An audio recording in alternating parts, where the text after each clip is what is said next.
Assalamualaikum warahmatullahi wabarakatuh. Perkenalkan, nama saya Muhammad Fauzal Farizi. Di sini saya tidak sendiri, tetapi bersama kelompok saya yang bernama Rizky Falih, Rizka Asmi, Lutfandi Eka Radityo, Aditya Dwi Putra, dan Mica Zainal. Di sini kami akan menjelaskan tentang arus listrik AC atau arus bolak-balik. Jadi kali ini saya akan menjelaskan tentang arus bolak-balik.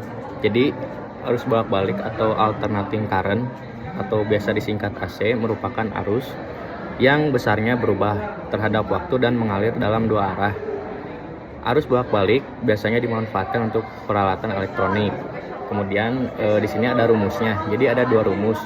Yang pertama itu ada I T sama dengan IM sin dalam kurung omega T ditambah pi per 2 dan VT sama dengan IM sin dalam kurung omega T, di mana omega itu sama dengan 2 PF dan I itu yang berarti kuat arus listrik dalam satuannya ampere. Kemudian ada IM yaitu kuat arus listrik maksimum dalam satuannya ampere.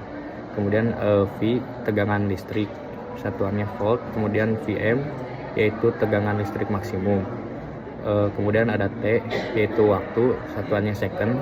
Kemudian F ada frekuensi yaitu satuannya hertz, dan omega yaitu frekuensi sudut satuannya radian per second.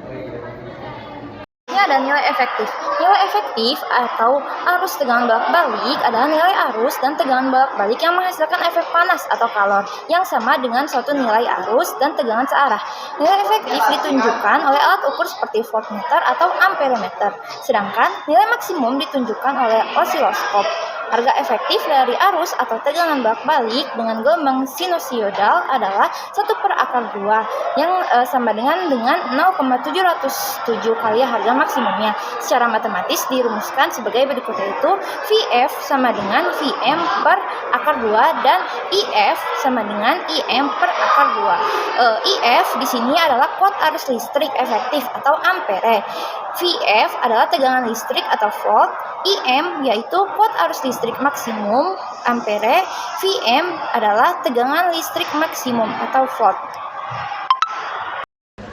Selanjutnya ada rangkaian arus bolak-balik. Pada rangkaian arus bolak-balik terdapat hambatan yang disebut dengan impedansi Z dalam satuan ohm, yang terdiri dari hambatan murni R atau resistor dalam ohm, hambatan induktif XL atau indikator dalam ohm, dan hambatan kapasitas XC atau kapasitas dalam ohm. Selanjutnya ada jenis-jenis rangkaian arus bolak-balik. Yang pertama, rangkaian resistor. Sebuah resistor akan mengaliri arus bolak-balik ketika dihubungkan dengan sumber tegangan bolak-balik. Fungsi rangkaian resistor dalam arus bolak-balik ialah untuk menurunkan potensial listrik dalam rangkaian atau sebagai pembatas arus listrik yang masuk. Arus dan tegangan dalam rangkaian resistor mempunyai fasa yang sama saat dihubungkan dengan sumber tegangan bolak-balik. Lalu ada rangkaian induktor.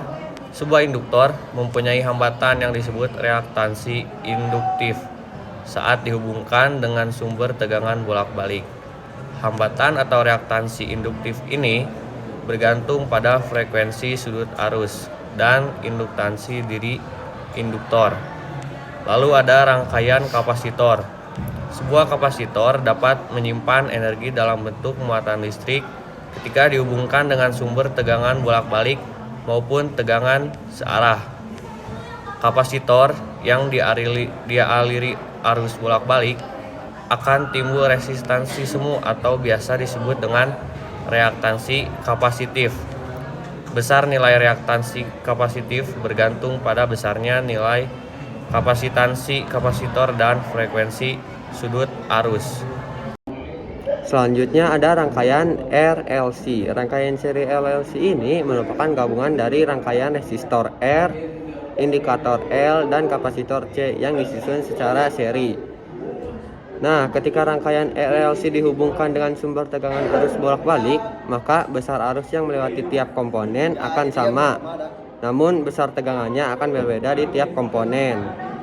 Sehingga kuat arus yang mengalir pada rangkaian seri RLC tersebut dapat dituliskan dengan persamaan I sama dengan V per Z. I-nya itu kuat arus listrik yang mengalir pada rangkaian. P-nya itu tegangan efektif yang bekerja pada masing-masing komponen. Z-nya itu impedansi atau hambatan total pada rangkaian RLC. Sekian dari kelompok kami, semoga bermanfaat. Maaf bila ada salah kata dan perbuatan. Wassalamualaikum warahmatullahi wabarakatuh.